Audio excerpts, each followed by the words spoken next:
If you're treating retail like a side hustle instead of a serious revenue stream, if you're recommending retail products like you're apologising for an eggy fart, you are leaving money and client loyalty on the table.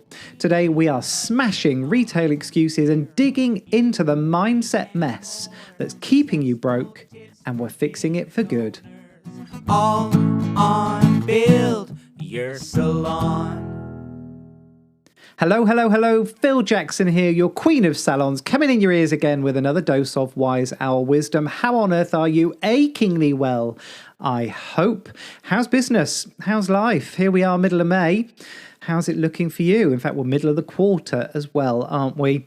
Hearing mixed messages about May. Generally, things seem to be a little bit brighter than Q1, but a few little patchy areas of concern. So how are things for you? How are we doing? Are we delivering on our goals? Are we slaying in 2025, or have we got some work to do? And today we are cracking open one of the juiciest, most loaded topics in salon life. We are talking about retail. And listen, I've heard every excuse under the sun from you lot over the years. I've heard, I don't want to be pushy, or my clients can't afford it, or I don't have the time, or my favourite, I'm not a salesperson. And if I had a tenner for every time I heard those, well, I would still be ranting at salon owners to get their retail act together, but I'd be doing it from a private villa on the island of Mystique.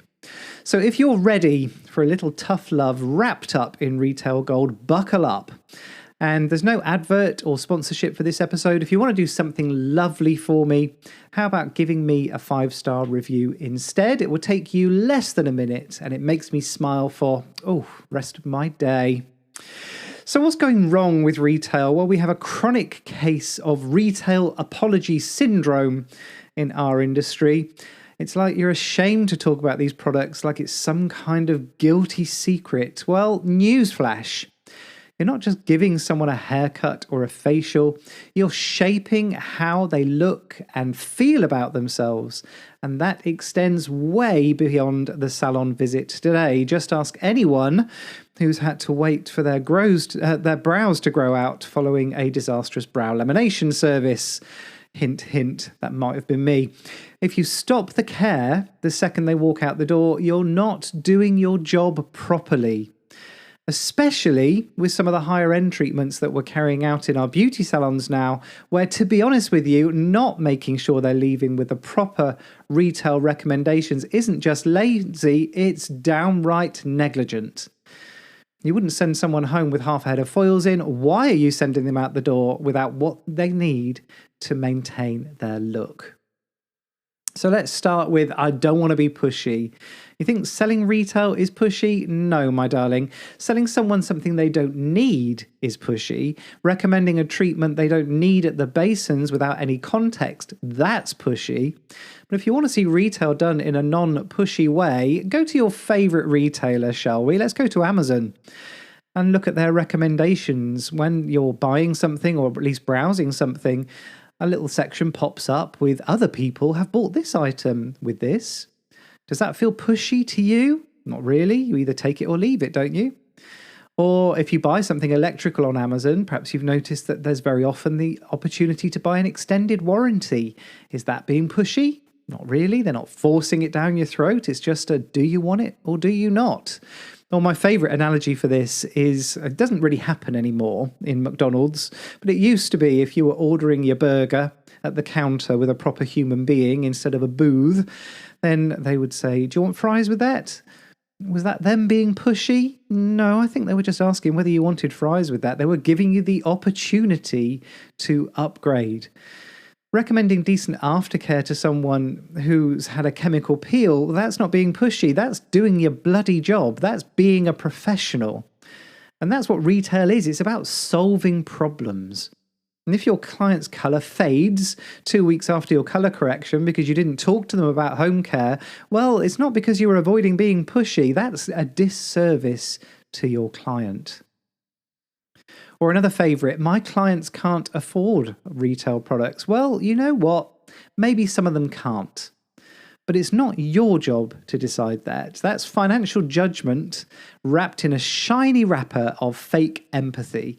Your job is to offer the solution and let them make the choice. Because here's the thing, your clients are already spending, they're already buying those products from somewhere. And if it's not from you, it's from Boots or Amazon or their mate's dodgy multi-level marketing side hustle. How dare you decide a client can't afford something? What's in my wallet is none of your bloody business, darling. And I might be down to my last moth-eaten £20 note, but you can bet your boots I'd find the money for a decent vitamin C serum and some SPF. Or what about, I don't have the time? Ah, yes, my loves, the time excuse. Well, guess what? It takes no time because retail is not a separate appointment. It's baked into you doing a proper job. It's baked into the service that you're carrying out. So how do we do it? Well, we talk about the products while we're using them, reinforce the benefits of those products, tell them why during the service. And then if you need to, you can recap at checkout with zero pressure. If you want to keep this feel, if you want to keep this smoothness, if you want to keep that look, this is what I used on you today. It's not sales, it's education. Though don't sugarcoat it. Let's not call it something it's not. We want to be selling because selling is connecting people with a solution and it takes no time at all. And as I always said to my Salon team, do your job first. Then you can talk about Celebrity Big Brother if there's time after. What I won't tolerate is people not doing their job, not talking about retail, not upselling, not recommending, and me overhearing those Celebrity Big Brother conversations. That's just unacceptable. Well, here's the really juicy one that we hear time and time again. It's not who I am. I'm not a salesperson. Oh my goodness, this one's juicy. Darling, if you're someone who wants a thriving, profitable salon, then it is who you are.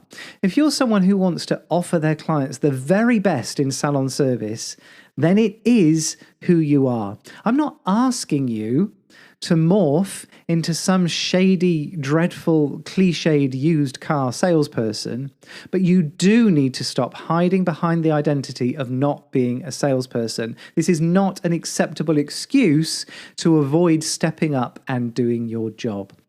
People trust you. Don't abuse that. That's not what I'm asking for. I'm asking you to retail because what retail is building on trust to create better results in the longer term. That's what retail is. It's continuity of care. It's about helping clients live in the look that you're giving them. It's not about flogging bottles. It's about solving problems. It's about strengthening results, and it's about showing professionalism. That's what salesmanship is. Every product you're recommending is a trust-building moment. Use it, live it, and believe it.